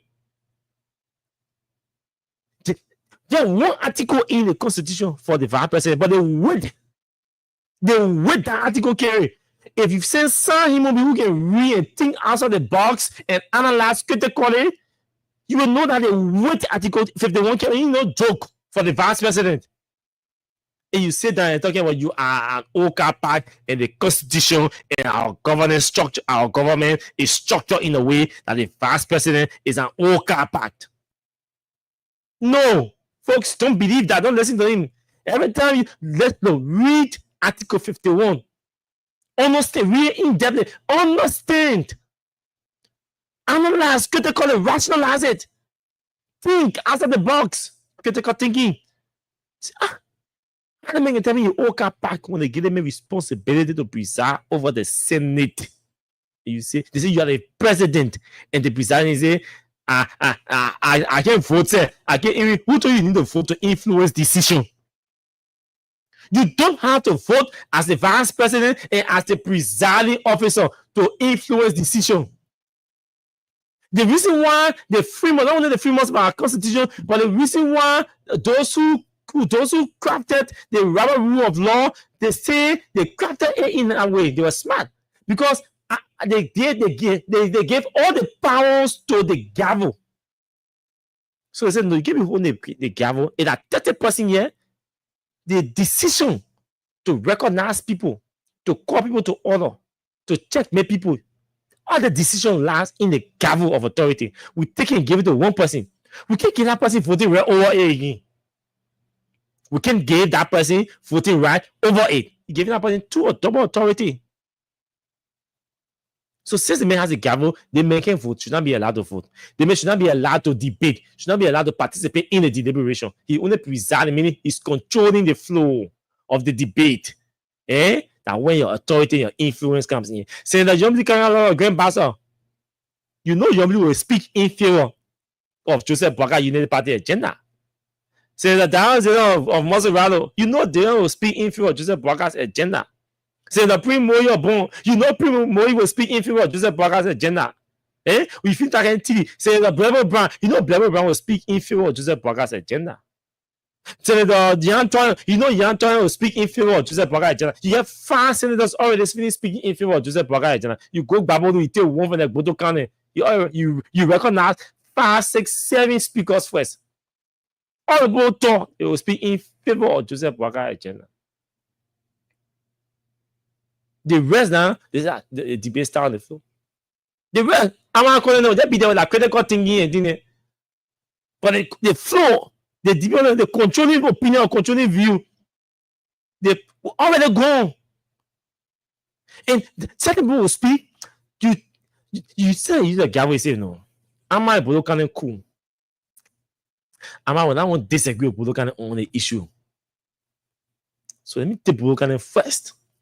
If I won't disagree, he might turn on a disagreement in a more moral form or in the form of an advice or observation. Can put that again now. So we won't see the Bible County people having disagreement, especially on the legislative instrument, maybe about funding to one program and all of that. Let me take Bodo County first.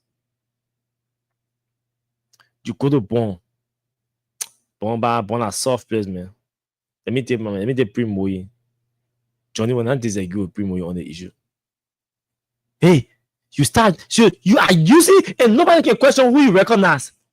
That's the thing. The senators cannot question you, cannot question your decision, who to recognize. The only thing is the law say all senators must be recognized. And the law say you cannot recognize one speaker, one senator to speak or to speak twice on the same issue unless the next speaker or all senators waive their right or decline to speak. They can go back to somebody to speak on the same issue two times or more. So you start recognizing your strategic people. You got authority, who to recognize, and nobody can question your gavel. Oh, that one does not influence too? No, you tell me. If that one does not influence, then you tell me now. What kind of influence Jeremiah Kumo? To be president? To be president? What kind of influence does Jeremiah Kumo want? Because the Constitution is clear with your authority. You have enough of influence, enough of authority. You have a huge say in the decision-making process of our country. Don't tell nobody that broke crap that the vice president does not have a significant or a huge say in the running of our country. I mean, you go to school, or you don't go to good school, or you don't go to school good. Any man want to cut it down, and he talking nothing. They may want to cut it down, they ain't talking nothing. And all the school they give me good and why you get on. All the school they give me good, you get on a bad product. So maybe Jeremiah Kuna, someone cut it down bad products that they're not proud of. The only reason you see people calling them identifying with Kuna because they were representing being senator and now he's vice president.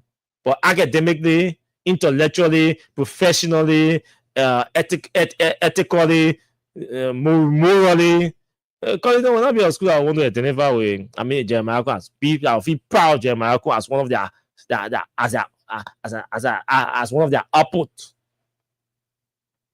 No, not be proud. They make a man, so yeah, they might identify with him. But that's weak. That's lazy argument. Not only Jeremiah, all of those who are making that argument that the vice president is an OCA pack as per the structure of our governance system or aspect the laws. No, the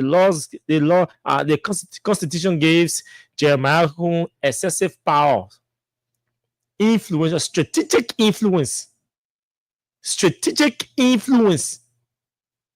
quiet influence. That's the only difference. If anybody wants to tell me, say, man, the influence of the vice president is moderate, is covert, is coveted. If you tell me that one, I will say yes. The authority and the influence of the vice president, they're too strong, but they are coveted. It may not be, they may have given them 200. Right? Because they may not be people. So I give him 200. You know how to hustle. I give him 200. I give you 100 if for him. But I'll give you 500. And you know, in the corner. I had Jeremiah or the vice president authority looking or influence looking. They use one article and put the vice president, just touch the power there. But inside that power, it runs deep and it cuts across the 3 branches of the government. It cuts across the 3 branches of the government. And you say you vice president, you don't get authority. You get authority to impeach president. You get authority to impeach chief justice and associate justices of the Supreme Court. You get authority to confirm all presidential appointees, all presidential nominees. Let me put it that way. You got authority to impeach the president. You have authority to impeach the chief justice and associate justices.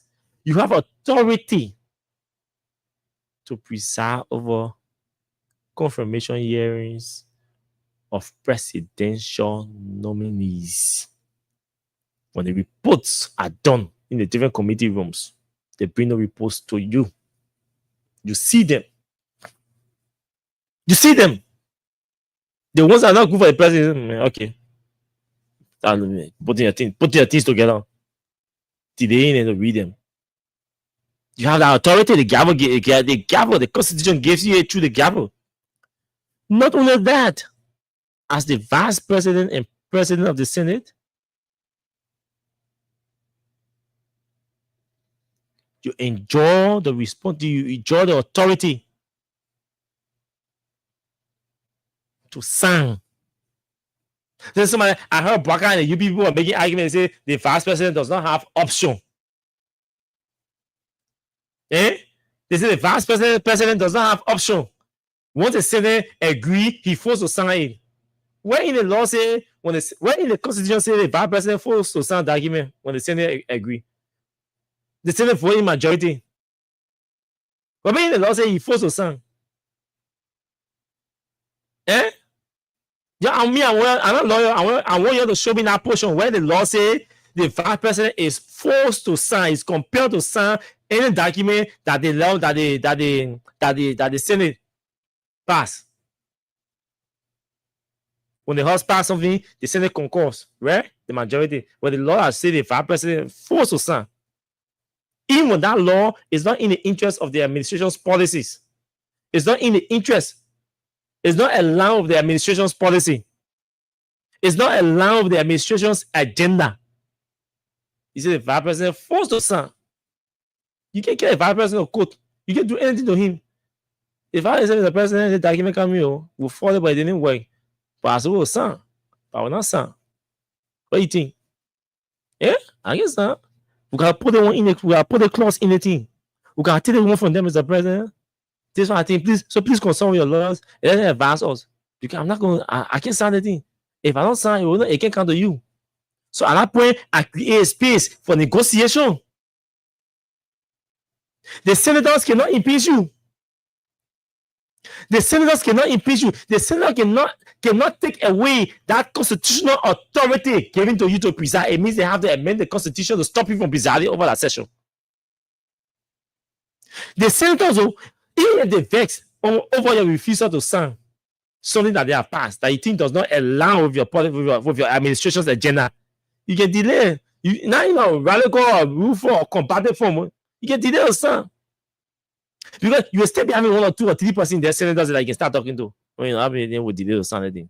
You can go press conference with delay the sun, legislative lobbying, maneuvering. Everything part of the maneuvering. The vice president has a significant role to play in it. In legislative maneuvering and lobbying. You can say you are an OCA pack. You now pack. Your signature now on a document, it does not leave the legislature to go to the president, to the executive. Unless the president wants it. The president doesn't want it, and the joint legislature passes it. And the president doesn't want it, or it doesn't allow the president, generally the vice president sitting, you are supposed to sign. Then you will go take pen and put it on and say, I sign it, because they pass it. If you not sign, let's see the crime you have committed. If you committed no crime legally. So until you can show me the law that requires you, compels you to sign. So you have abundance of authority and influence as the vice president. You are refusing to. The first thing you do not know is that ignorance. You don't know. So you say you owe car back. Somebody say, also, you teaching Jeremiah his job tonight. Yeah, you know. Yeah. Abraham, that one too saying the same thing. Yeah. Abraham Dow saying the same thing. Yeah. And, you know. You know. So tonight we're about to block another person. We say here they pay for responsible people, mature people, and civilized people. When you come here, and you cannot bring your. When you come on the show here, don't bring the training you acquire from your home. Because some of you people did not get good training, so you don't know what to say and what to say to people in the public, in doing public discussion, public discourse. You go there and to misbehave. So tonight, the other mayor, I don't know call it because the platform too big. People can't give him publicity. So I will just block user. I'll just block him because when I call him, plenty people will know him. Now free publicity, I will give him. So I just block him. Then I delete his rude comment because nobody can be adding rude on our post and people go lay complain. We put our page to Facebook. Yeah, so I'll block you. Then I delete your comment. Then case closed. Case closed. So that man go. We give you open. You say, yeah, you come here, disagree. You have I can be join the debate on the live. Come here, debate, argue. You don't have to insult. Why are you insulting? You can communicate your disagreement without insulting. So you don't have to insult. And the person I'm seeing, the person looks like an elderly man. And and you come here in the public on social media and you insulting, alleging man, come misbehaving here. Just block you and delete your comments. That's all. Let's go to the telephone lines and pick calls on 0776 104 104 0886 500 104. And then the WhatsApp number for particularly those of you in the diaspora is +231 886 500 104. So yes, let's take calls on the different numbers tonight, and then we can call it. They were taking 10 calls and go home. This is the first caller. Let's hear you. Yeah, so good evening to my fellow Liberians all really landed this great morning evening. By the way, the introduction, I'm Alfonso E.S. Kamara. I do join this conversation this evening from a peaceful resident with a civil transformer community within district number 10, relatively old road. Thank you, my brother. With all, I listening to your explanation. You explained simply and understandable to us. The Constitution gave the amendment, the veto power to the president. So, over the Senate, he had the power. He had an obligation back to make things to work in the interest of the president. The African president implement.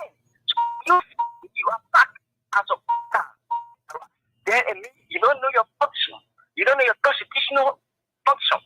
I believe that the past president will actually Thank you. of our country. Thank you. And yeah, okay.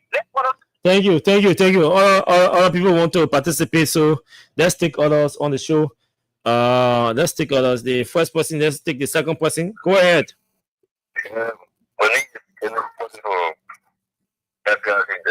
Okay. Okay, let me tell you something. You know, when the young people need it, they can cry for the TV, right? Yeah. Okay, I just initially. I knew when that Joseph Braga is an FO man, and you don't want to hear it. You hear it. Braga is door. You don't want to hear it. Hello, everyone, go ahead. Hey, Austin. Good to hear about you, brother. Thank you for the show. No, brother, that old man that honor your life insulting people is not exposing because you know him. But I am sure, my brother. No, I don't know him. I don't know. Actually, I don't know him. I only know the name. I don't want to call his name before to come and promote you on the show. So that's why I didn't call his name. If I knew I was going to call him, you're right. But let me just tell you something. This is Jeremiah Cohen have started a campaign slogan that he's preparing for 2029. It's true. My boy, everything that happened over there. I was I was just pack out. I was just receiving my salary, my benefit, that all. I was pack out. All the decisions were made by the president. That I mean, my head was not there. That is the brother. That is. So nothing else. Look at what happened. If I can tell a co-father, I don't know what happened at the legislature there, my brother, I got in trouble. Tell you, my brother. The president telling all that. And yeah, I don't know. And then the other man said, I'm a packer. Then we intro, brother. Thank you for the show. You're welcome, Abby. Let's talk to the third caller. Hello. Hey, hello, bro. How are you? Please go ahead quickly. Okay, I'm calling from Suspension. Yeah. Okay, I just want to say this. There's something actually that the municipalism, it is the behavior. We know that. A particular statement that the past president gave, what I gave him yesterday, that alone make that to be a door party. So that call, a particular statement, we know that they are actually doing that statement for their party. So thank you for what you are giving us. You're welcome. Let's talk to the move away from your monitor. Hello, you live. Go ahead. Okay. Thank you for the show. It's okay. Jeremiah Cohen, they said, they don't care about people, but they care about the other mass because they use money to support to move in there. They don't care about. Hello? You're live. We're hearing you. Let's say you just go ahead quickly. Now I started to present the forcing. I expected to get away. So anything that you want to do, any money you want to take, you take it. For Bagamo, remember, the economic code that is sound. When you pay money, when you pay or if you money, the more the other person will get it. You put Bagamo, you die. The other money that you take, you take everything for him. Thank you. If you want to die, that's it. We got out. Thank you. Hello, good evening. Let's hear you. How are you, brother? Please go ahead quickly. I'm Eric Tucker calling from the borough of Ghana. You know, all of the issue that is happening today for me, I want to bring the Supreme Court. From the first place where the lower house and the upper house went there, where they told them to go in a same house and start. Why people go to court for the court to run decision? Why should ECWA come in today now? The Supreme Court want to know the whole right. Thank you very much. Thank you very much, man. CC, the general. Let's talk to you tonight. Go ahead. I'm okay. Thank God. This is my CC calling from Clarendon, Austin. Thank you for the show, my son. You people are there for us. The one will continue calling. The officer be here on the platform because we're going on your body, my son. It's not easy. No, we suffering. Let us talk us in the suffering. The political you are saying, what I want, oh, what I want, only want to do. Then you get the people say, oh, he all can't fight. What do you mean, all can't fight? What you so all you want to get a poor job, to get poor property in the street, but I'm not buying the street anymore. Everything I'm going on is advanced. Even the poor get advancing. What do you mean, all can't fight? We're begging someone to do to us. If you don't rest in the country, who are your general?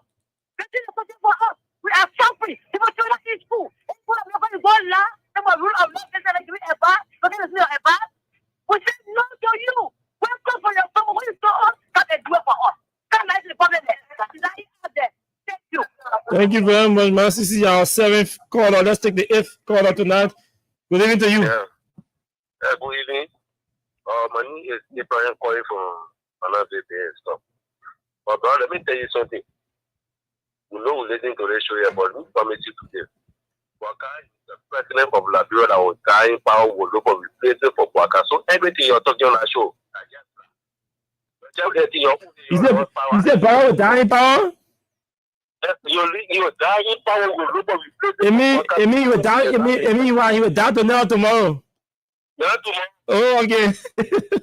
He said not he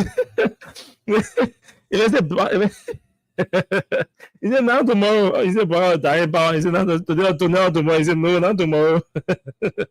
Hello. We are fine. Yeah, this is Mono Guitar, Memory Flora Movement. Okay. Let me really commend you for the show. You know, when President Joseph Mapakai Terry, the speaker, that he not know what happening, what going on, you know, some are very doubting about the view of the president. Because often the identical president went to chapter building, say that Wulujen, that put fire to that identical place. How you get to know that pardon was happening there? And he tried to tell me that the time he was sending for Richard to go in Ghana, he was not yet. So that paper is a jet technical paper, and you know, people that people have to be very carefully and you know, with anything that is going on. He should not trust him because the statement that he's making as a president is not fair or severely. Because the old man cannot tell us here that the identical thing that going on here, going to 5 more or up to 6 more, you know, well or it. That means you are not president. Thank you. Thank you very much for the opportunity, Austin. Thank you very much. Let's take the 9th caller and then the 10th, and then we go home. Hello. Yeah, hello, brother. Please go ahead. Yeah, my name is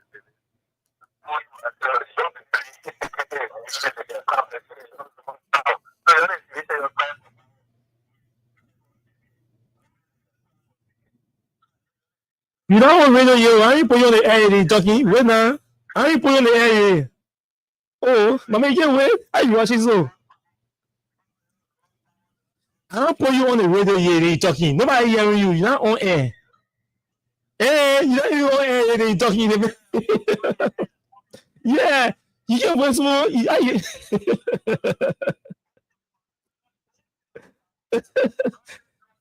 You don't want radio they talking. That was somebody else. Hello, go ahead. I'm maybe talking. Hello. Go ahead, my brother. All I'm talking or not, they ain't be talking or not. Go ahead, my brother. This is the voice of the time that came from Sophie Leadership. You see, the issue of the vice president is the one that really caught my attention.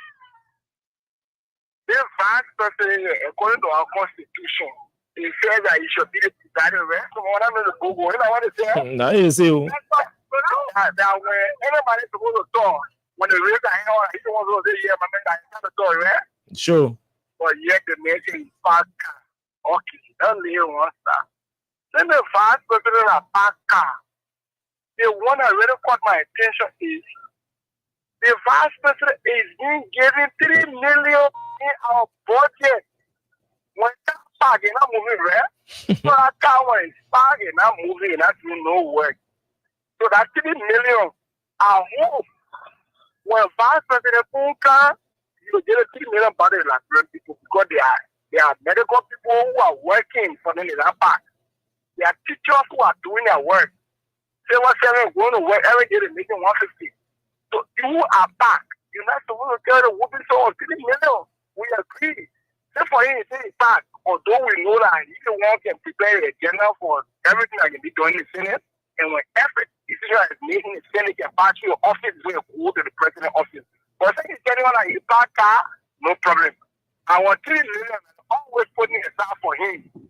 When he comes back for a miracle, that guy has 3 million of taxpayer money in his budget as his budget for the year. So when he comes back, no park car you can use or 3 million park car. Nowhere on car is parked in the 3 million. Thank you. When car is parked, it's made park. When it's parked, meaning we'll not use money on it. So when it comes back, we agree that you park car, but give like Rainbow that money back. Let the teacher that not park that money. You see what's selling, the other people are protecting the other car to our Ministry of Human Food. Those who need money, they need money. The other people protecting